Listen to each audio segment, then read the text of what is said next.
tactically on the ground, these North Koreans are going to march towards the Ukrainian trenches and Ukrainian forces and probably get killed even more quickly than their, I say, Russian comrades in inverted commas.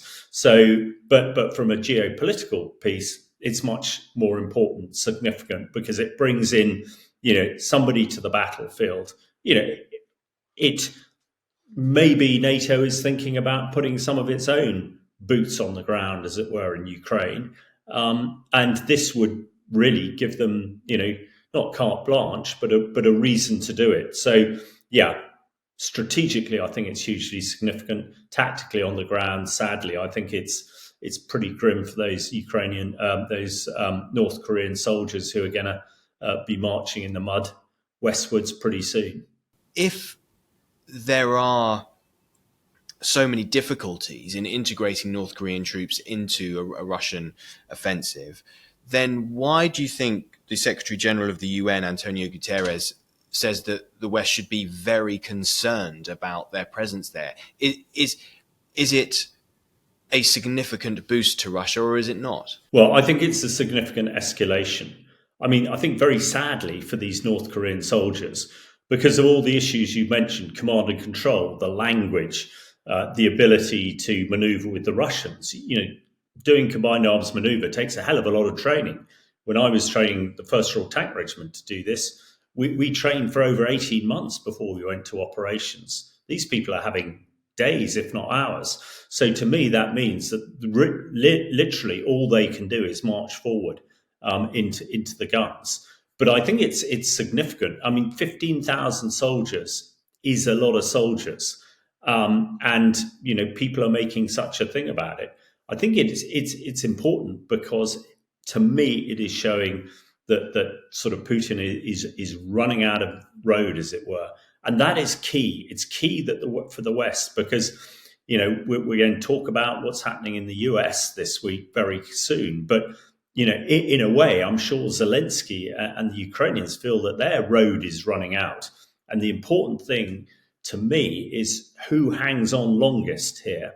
And Putin is doing all he can, because there is a circumstance potentially, if we're still in this position in 6 months' time, NATO and the US may not be as supportive as they have been hitherto, and then Ukraine has to go to the negotiation table in a really poor position. Conversely, if the West absolutely gets behind Ukraine, and for instance, I mean, the Americans have said fairly quietly, but in the open, that those North Korean soldiers can be targeted with US weaponry.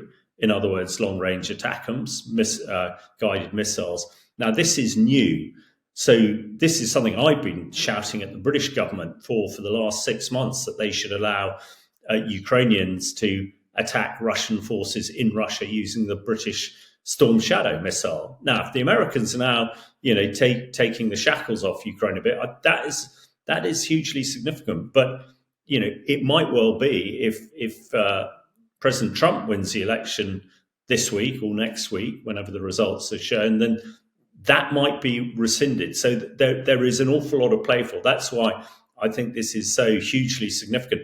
It's more significant in a sort of geopolitical, strategic, military perspective than perhaps tactically on the ground.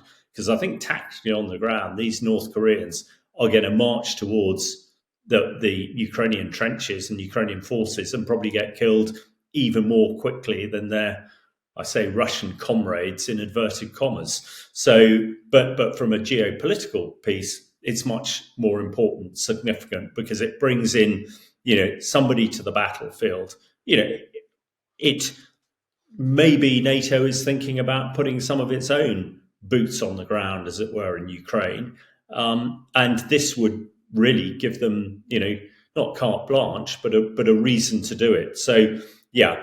Strategically, I think it's hugely significant. Tactically on the ground, sadly, I think it's pretty grim for those North Korean soldiers who are going to be marching in the mud westwards pretty soon.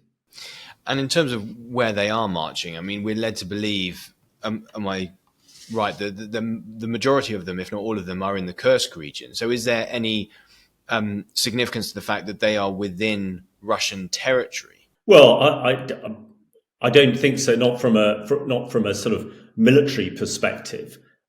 We know that the Russians are desperately trying to regain that Kursk salient, which Ukraine took, and the Russians have regained quite a lot of land, but actually holding it is a challenge. And I expect that's where the North Koreans will come in. They will regain some land, dig trenches, and stick them in there, and hope that they can hold it.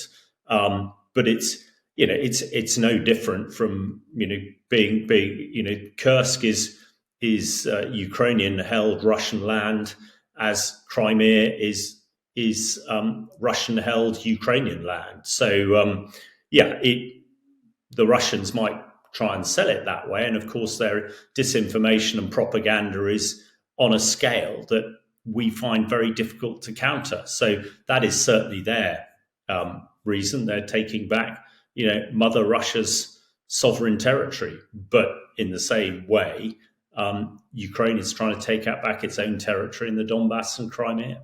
You've touched on this briefly already, but I thought we could talk about it in more detail in terms of how the West should respond to the presence of North Korean troops in this conflict.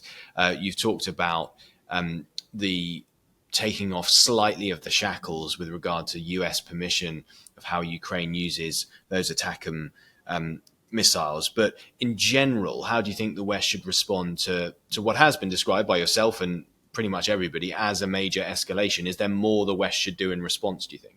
Well, it's very difficult because we're talking about a democratic West that is trying to gain advantage over autocratic, tyrannical dictators, as in Putin and Kim Jong-un. So what should be effective? Certainly through the political and diplomatic channels is not, because they don't care. Putin and Kim Jong-un don't care for collateral damage, don't care for the casualties of their own soldiers, which, as a Western soldier, I find that, very, very difficult. But, without the morale needed to fight, I think they will get their comeuppance. But I think what it does give is the West an opportunity. We have been prevaricating, I think, in our commitments, and most immediately, it's allowing Ukraine to use Western military capability, missiles, etc., to strike particularly those airfields and missile sites which are launching attacks into Ukraine, and most specifically those attacks aimed at the energy infrastructure. We know that the Russians have hammered that. They hammered it last autumn, and they're hammering it again. And Ukraine is freezing. I don't know the exact figures, but people get light and power about 50% of the time, which in the summer is not so bad, but in the sort of winters they experience in Ukraine is devastating. But if Russia can't launch those attacks, and that's where they're launching it from, a lot of these missiles, whether they're being fired from aircraft or fired from the ground, the maximum have a range between 200, potentially 400 kilometers. But if you deny those airfields, which are within 100 to 150 kilometers of the eastern Ukraine border, you then push them out of range of the majority of the targets the Russians want to hit. And I think that is something that would make a real difference if Ukraine can maintain its energy infrastructure over the winter, if it can maintain its hospitals and schools which are attacked, and if it can prevent a lot of the serious missile attacks occurring to its own air bases, then it has a real opportunity to move forward. And I personally, these Ukrainian soldiers, I'm not convinced they're going to last a hell of a long time on that in Kursk or wherever else that they're manoeuvred to. And when those troops are used up, we know that the majority of the Russian army is shattered. I mean, its professional army was destroyed in the first 10 to 12 months of this conflict. They're now relying on basic conscripts who have very little training and very little ability to do very much except march forward or sit in trenches. And with the Western technology and intelligence, that potentially gives Ukraine to get back on the front foot. When they made that Kursk incursion a few months ago, had they had carte blanche, I think, from us to use all our military capability at the time, they could have gone a great deal further. And that Kursk incursion has been a real dagger in Putin's side. I mean, for him, the great sort of, the Peter the Great of the 21st century, the man who's going to restore Greater Russia and the old Soviet Union, to lose some of it, we know that is really, really hurting him. But we should be turning that knife in his side, not allowing him to take it out.